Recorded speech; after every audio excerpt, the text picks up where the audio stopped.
Hi, Mrs. Bricky here. This is section 3.4 talking about the zeros of polynomials. There are 4 topics in this section, but we also have one topic from 3.3, which is polynomial long division, that we will include in this video. So the zeros of the polynomials can be real numbers, they can be imaginary numbers. Last section in 3.3, we focused on polynomials that have real numbers for their zeros. If a polynomial has real zeros, those can be categorized as either rational or irrational. So let's start by just looking at this polynomial f of x. It's a degree 6 polynomial. So if it's factored, it looks like this. So you can see it has 6 factors, which makes sense because it's degree 6. Those first 2 factors have zeros that are rational numbers. And then we have two factors that have zeros that are irrational. And then on the end, we have 2 factors that have zeros that are complex numbers or numbers that include I. So if we made a list of the zeros, it would be this. You can see that one of those zeros goes with each factor.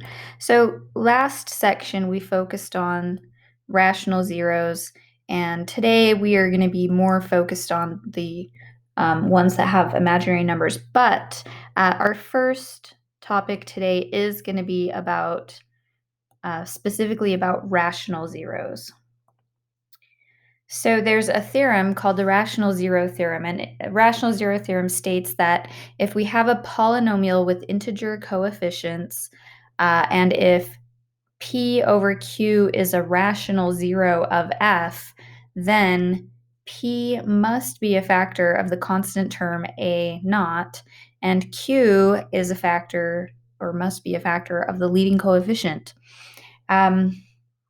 And that's kind of a lot to digest, but it means that, if f of x has rational zeros, then they have to be related to the leading coefficient and the constant. Now, this makes sense if you think about quadratics, which are very simple polynomials, and if you think about what you end up with as the zeros of a polynomial, of a quadratic. If we factored f of x, we would have x minus 1 and 2x plus 7, and the zeros are 1 and negative 7 halves. So I wanted to show you this simple quadratic to kind of show you how it connects to the rational zero theorem. The rational zero theorem would say that if f of x has rational zeros,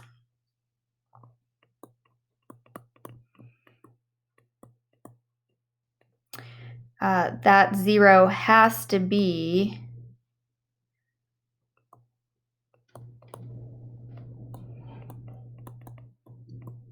one of the following.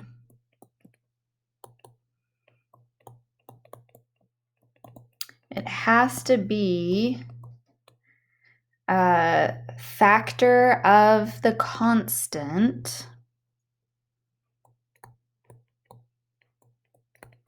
over a factor of the leading coefficient.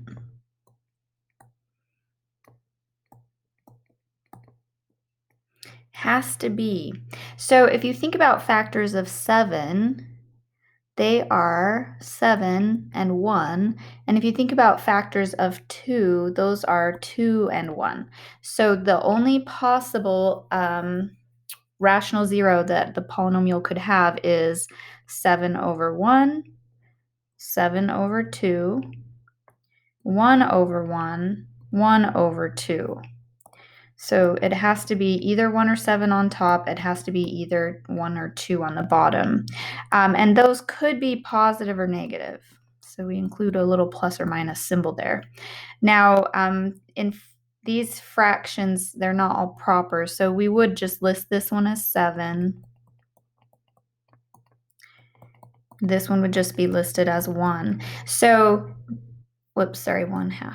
So this is a list of the possible rational zeros of this quadratic. Now we factored it, so we know what the two zeros are, and you can see them on the list. Here's this one, and -7/2 is right here.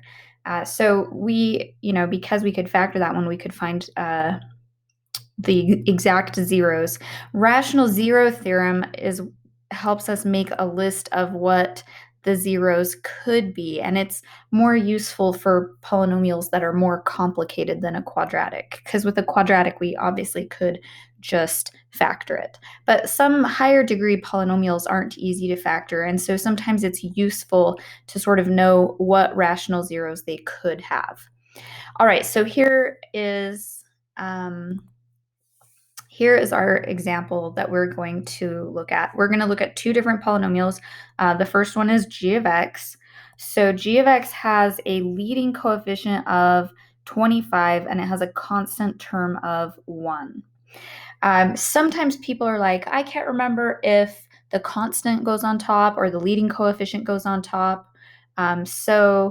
I would actually advise you, the way I can remember it sometimes when I'm like, oh, which is it, is I think about when I solve a factor, the constant ends up on top, and then we divide by the leading coefficient to get our answer.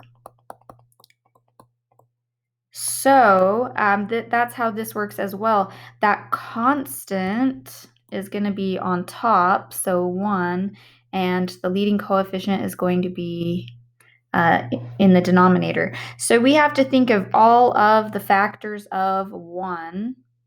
So the factors of 1 are 1. And that's it. So that's nice. For the 25, factors of 25 are 1, 5, and 25. So to list the possible rational zeros for g of x, we just need to sort of list out all those possibilities. We only have the possibility of 1 on top, so that's easy. We could have a 1 on the bottom. We could have a 5 on the bottom. We could have a 25 on the bottom. So this one we should write a little bit more properly. We don't need to write it in fraction form, so it's positive or -1, positive or -1/5, positive or -1/25. That would be our list of rational zeros, possible rational zeros for g of x. Okay, so for f of x, it's a little tricky because f of x is not in standard form. So you either need to search through that list for the leading coefficient and the constant, or you need to rewrite it in descending power order if you want to. So it's -2x to the third minus 8x squared plus 9x minus 14 in standard form. So factors of 14, the constant, are going to be in our numerator, and we are going to have factors of 2 in the denominator. So for the numerator, our possible numbers are, with 14, our possibilities are 1, 2, 7, and 14. And for our denominator, the possibilities are just 1 and 2. So, but we need to sort of represent all of those combinations and with a plus or minus symbol, because it could have either sign. So 1 on top could have 1 on the bottom. 1 on top could have 2 on the bottom. So we've taken care of that 1. Now we're going to put 2 on top. 2 could go with 2 on top, or 2 could go with 1. I kind of flip-flopped the order there. So I wrote 2 with both denominators that are possible. Now I could have a 7 on top, so I need to list that with both of our possible denominators. And then my last possibility is that I could have a 14 in the numerator. That could go with a 1 or a 2. So you might be looking at this list and thinking to yourself, man, there's some repeats there. So this one is just a repeat of the first one. They're both equal to 1. So I don't need to relist that one. I can list this one as 2. I can list this one as 7. 7 halves is another possibility. 14 is another possibility, but then when I get to the end of the list, 14 divided by 2 is the same as 7, so I don't need to list it. So here is my list of possible rational zeros for function f of x. Okay, the next topic is using a given zero to write a polynomial as a product of linear factors with complex zeros. So we did this topic before in section 3.3. The difference here is we will have some imaginary numbers come up. So our goal is to write a polynomial as a product of factors. So our goal here, by the time we finish, is that we should have the 3 factors of g of x. I know there are 3 factors because g of x is a degree 3 polynomial. So in this topic, it gives us one of the zeros of the function. We know that x equals 1 is a 0. So if we write that in factor form, it's x minus 1.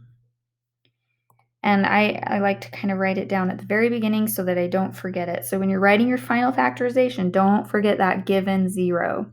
So we need to divide out that 0.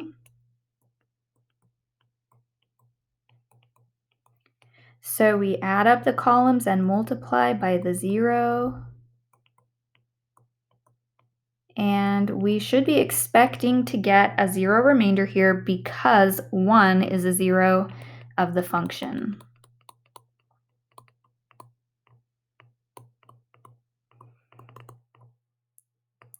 Okay, so now we have the quadratic x squared. So remember, we were dividing a cubic polynomial, so our first coefficient goes with x squared. 1x squared minus 2x plus 26.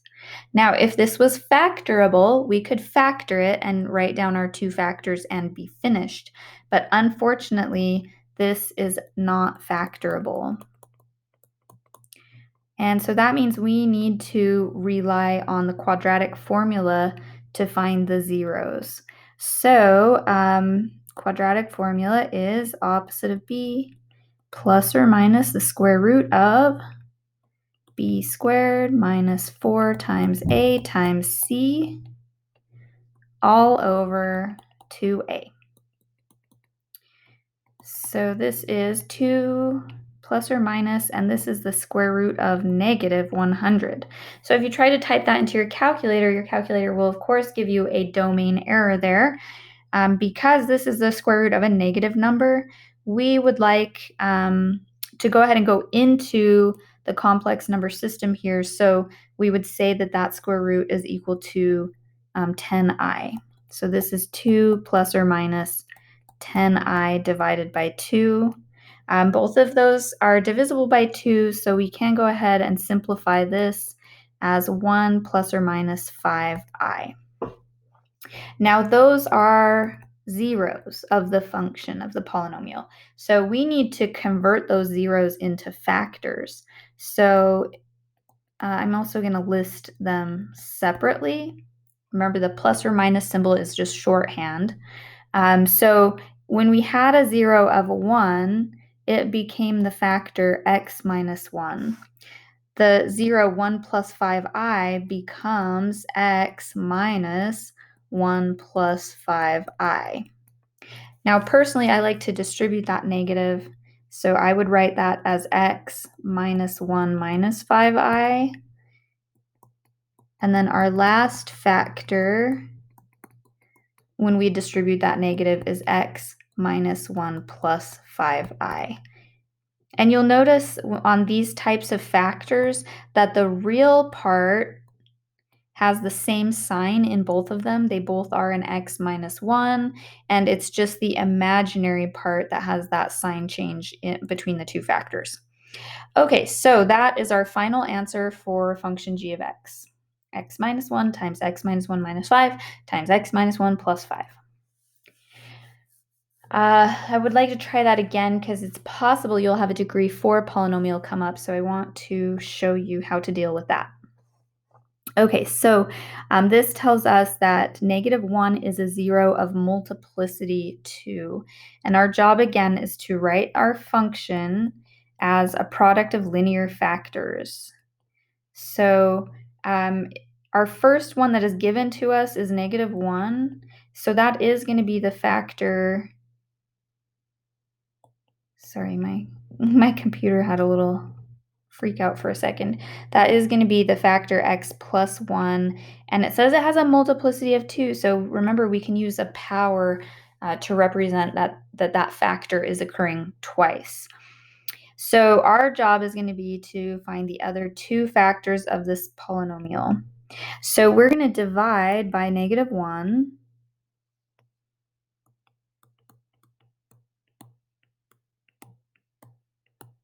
So we add the first column, multiply by -1, add the second column, multiply by -1, add up the third column, multiply by -1, add up the fourth column, multiply by -1. We should expect a zero remainder because -1 is a zero of the function. So then we don't need to rewrite it or anything. We can just go into our next division because -1 is a zero of multiplicity 2. So we can divide by using the 0, -1 again. Add up the first column, add up the second column, multiply by -1, add up the third column, multiply by -1, and again we would expect that zero remainder that we got because it was a zero of multiplicity 2. Okay, so now we have our quadratic here. So we started with degree 4. When we divided, this was a degree 3. So when we divide it again, we end up with degree 2. And again, if this were factorable, we could immediately factor it and get our other two factors of h of x. But this is not factorable. So we have to use the quadratic formula. So opposite of b plus or minus the square root of b squared minus 4ac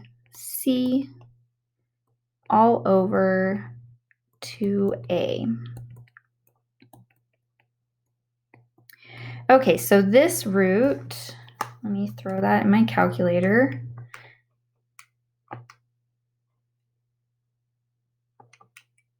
Oh, that's funny. It's -100 again. Okay, so we have 6 plus or minus the square root of -100. So we can take that root of that negative and get 10i. And so our zeros are 3 plus or minus 5i. So now remember, you need to put those into factors. So if I distribute that, it's x minus 3 minus 5i. And distributing the second one would be x minus 3 plus 5i. So those are the factors of h of x. We have factored it, and we have 1, 2, 3, 4 factors. It was a degree 4 polynomial. It's good to check that at the end. All right, so that topic is done. Okay, so our next topic is to find a polynomial of a given degree with given zeros. And that wouldn't be too hard, but we are going to have to report it in standard form, not in factored form. So we are going to have to be multiplying out our answers on this. We also need to talk for just a second about the conjugate zeros theorem. If we have a polynomial with real coefficients, and if a plus bi is a zero of the function, then its conjugate, a minus bi, is also a zero of f of x. And this kind of should make sense to you because when we find those complex factors, we find them using the quadratic formula, which has that plus or minus symbol. These things come in pairs. So, and this is also true of irrational roots. You probably noticed that before. Like our polynomial at the beginning had these two factors. Those irrational ones come in pairs as well. Okay, so our topic has us give the polynomial function in standard form. We know it's a degree 3 polynomial, and we know that it has a zero of -2 and +3i. So we automatically know the third zero of the polynomial function because the imaginary complex zeros always come in pairs. So if 3i is a root of the function or zero of the function, we also know that -3i is a zero of the function. So the three factors of our polynomial are x plus 2, x minus 3i, and x plus 3i. So if all we had to do was write it in factored form, this topic would be very easy, but we need it in standard form. So what we're going to do is multiply these two factors that have complex numbers together first. So that would be x squared plus 3ix minus 3ix minus 9i squared. So you might have noticed those two terms will cancel out. So that leaves us with x squared. And then we have a minus 9i squared. But remember, I squared is -1. So this is a -9 times by a -1. And that means that it is a +9. Okay, we're almost there. We just need to multiply these two binomials together. So our final function is x to the third power plus 2x squared plus 9x plus 18. And you should have it in standard form, which means you need to have the terms in the correct order, starting with the highest power. Okay, a variation of that is that you may have to find some polynomials of degree 4, and you also might have some zeros that are a little bit more complicated, where they have both a real part and an imaginary part like this. So let's first figure out which other zero we know. This list only includes 3 zeros, and we know that our polynomial has 4 zeros. But if we have a complex zero, then we also know that its conjugate is a zero of the function. Okay, so x plus 4 is a factor of the function with multiplicity 2. And then we have x plus 5 minus 3i. And we have x plus 5 plus 3i. I distributed the negative to get those plus 5s. Okay, so we do have to multiply this out in standard form, and multiplying out trinomials, these have 3 terms, is kind of complicated, and I don't really like to rely on a box method of multiplying for everything, but for these, a box method of multiplying is the way to go. It helps you stay organized and clean, and it helps you to avoid mistakes. So I wrote this factor across the top, and I'm going to write this factor down the side.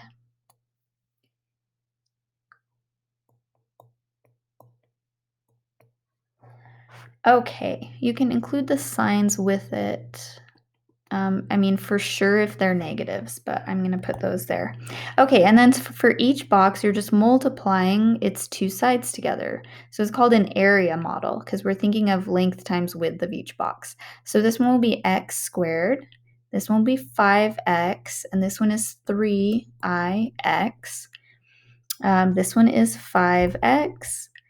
5 times 5 is 25, and 5 times 3i is 15i. We've got some negatives along this row, negative 3ix, negative 15i, and negative 9i squared. Don't forget the I squared. Now, the handy thing about this is that it allows you to kind of look at all those terms together, and you'll probably notice that you have some cancellations. So these terms all add to 0.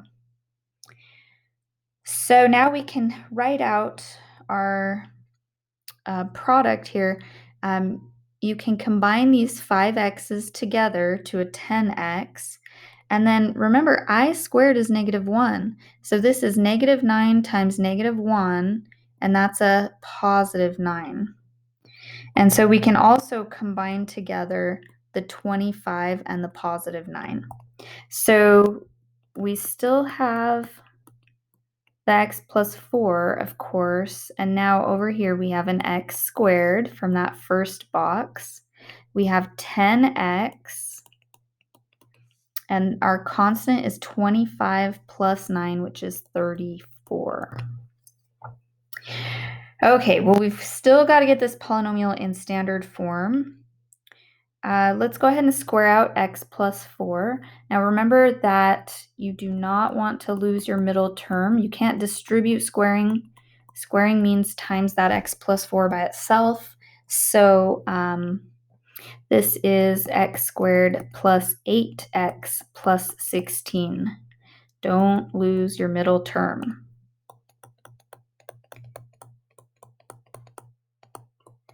Okay, now we've got to multiply these trinomials out. You can use a box method similar to this if you like. I'm just going to write it out. So x to the 4th, then this next one would be 10x to the 3rd. So I'm distributing the x squared to the other three terms, plus 34x squared. Now I'm going to switch to distributing the 8x. So that's an 8x to the 3rd plus 80x squared plus 8 times 34. That's 272x. And now I'm going to distribute the 16. That's 16x squared plus 160x. And then 16 times 34 is 544. Okay, so I wrote it this way because then I can just add up the columns to get my final answer for the polynomial in standard form. That's x to the 4th plus 18x to the 3rd. Add that one up. Plus 130x squared plus 432x plus 544. Now, hopefully, you won't get a lot of degree 4 ones that come up. The degree 3 ones are a lot easier to deal with, but this probably would represent absolutely the hardest problem that could come up in that topic. Okay, in order to complete this last topic, we need to recall polynomial long division. So what this topic is it asks us to use the conjugate zero theorem to find all of the zeros of the polynomial. So we will have to divide. So let's go through division really quickly, and then we'll jump back to that last topic. So for polynomial long division, we've used synthetic division, and synthetic division is nice because it's very simple. Polynomial long division is used if synthetic division is not available. So for example, this 4 right here makes it so that we cannot use synthetic division. So to do polynomial long division, it's a lot like long division with numbers. And you should have practiced polynomial long division in math last year. So this should just be a reminder. So we write our dividend here, 8x to the third plus 16x squared plus 2x minus 11. And our divisor, 4x minus 2, goes at the beginning.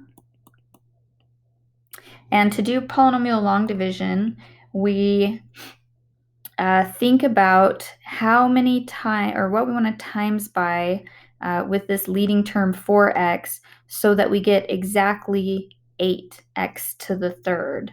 And because we want it to be exactly the same, because we're going to subtract, and we want it to subtract to 0. So we think about that 8x to the third and that 4x, and we think about what do we want to times by. And the thing we want to times by is 2x squared. And we multiply that 2x squared by both terms, both the leading term 4x and by the negative 2. So that's 8x to the third, and then 2x times negative 2 is negative 4x squared. Now we want to subtract, and the purpose of this subtraction is, and why we put an 8x to the third there, is that we wanted that leading term to cancel. So we have to subtract both terms. So this is going to become a plus 4x squared. So now we have 20x squared plus 2x minus 11. And then we just repeat this process until we have finished the division. So now we're thinking about the 4x and the leading 20x squared. And so we want a 5x up at the top. 5x times 4x gives us 20x squared. 5x times negative 2 gives us negative 10x. And we are subtracting. Leading term has canceled out. And now we have 12x minus 11. So we repeat that process one last time. We think about that 4x, we think about that leading term of 12x, and we decide we need a 3 at the top. So 3 times 4x gives us 12x, 3 times negative 2 gives us negative 6, and we subtract. So we end up with a negative 5. We can't repeat this process anymore because the 4x has an x, and this we no longer have an x with our 5. That is what we call the remainder. So at the top we have the quotient, or the answer, and at the bottom we have the remainder. So in ALEKS it'll have you type those in separately. 2x squared plus 5x plus 3, and the remainder is negative 5. Now, in the past, you may have written your answer like this, and that is correct, but ALEKS does just want you to list the remainder. You don't need to write it as a fraction, okay? Let's try that one more time. Another reason why synthetic division might not work is if your divisor is not linear, like if it has a power of 2. So this, because we want to divide by a power of 2, we need long division. Okay, so 16x to the third plus 8x squared plus 21x minus 3 is being divided by 4x squared plus x. Okay, so we just run through that process again. We look at those leading terms and we think about what we want to multiply by. And in this case, we want to multiply by a 4x. I like to write my quotient term above the like term in the divisor. So, I mean in the dividend. So you don't have to do that. I like to do that because it helps me know when I've reached the end of dividing. So 4x at the top, we'll write that product 4x times 4x squared is 16x to the third. 4x times x is 4x squared. We're subtracting those. Leading term cancels. So now we have 4x squared plus 21x minus 3. Repeat that process. We want a plus 1 at the top. So that's a 4x squared, and 1 times x is x. We're going to subtract. Leading term cancels, and we have 20x minus 3. Now, the thing I'm dividing by is 4x squared, and so we have a power here that's lower than that 4x squared, and so this is our remainder, and it is okay if it has an x if your divisor has an x squared. So this remainder has to be a lower power than your divisor. So the quotient here is 4x plus 1, and the remainder is 20x minus 3. Okay, now we're ready to do that last topic. Find all other zeros of p of x given that 1 plus 7i is one of the zeros of the function. So we know from the conjugate zero theorem that 1 minus 7i is also a zero. So what we're going to do is we're going to take the two factors that we know and multiply them together, and then we'll use long division to find the third factor. So the two factors we know, wow, good letters. The two factors we know are x minus 1 plus 7i and x minus 1 minus 7i. So I wrote those zeros in factor form. Let's multiply those together, and I like to do this in a box. So I'll list the first factor across the top. Whoops, that's an I, not an X. And list the second factor along the side. All right, so we multiply each of those areas together. X squared negative x minus 7ix negative x positive 1 positive 7i 7ix negative 7i and negative 49i squared. You'll notice cancellations, so cross off those ones. And then remember that I squared is negative 1, so this negative 49i squared is a positive 49. It's 49 times, negative 49 times negative 1. All right, so we have x squared. Negative x and negative x is negative 2x, and we have a 1 and a 49, so that's a plus 50. All right, so we're going to use polynomial long division to find our last factor. Our polynomial is x to the third minus 6x squared plus 58x minus 200. And we want to divide that by x squared minus 2x plus 50. So we focus on those leading terms, and x squared and x to the third, it looks like we just want an x at the top. So that's x to the third minus 2x squared plus 50x. We're going to subtract all of those terms. Leading term cancels. So this is negative 4x squared plus 8x minus 200. And we repeat that process. Thinking about those leading terms, it looks like we need a negative 4 at the top. So this is negative 4x squared plus 8x minus 200. And when we subtract, you notice that actually all of the terms cancel. 0, 0, 0. So we have 0 remainder, which we would expect because we are looking for a 0. So this is our third factor. So our goal here is to find all other zeros. So we were given 1 0, so our list should be the other 2 zeros. So I'm going to include 1 minus 7i, which we found right at the beginning. And then if x minus 4 is a factor of the function, then the 0 that goes with it is positive 4. And we are finished. Let me know if you have questions that come up as you're working on this assignment. Thank you.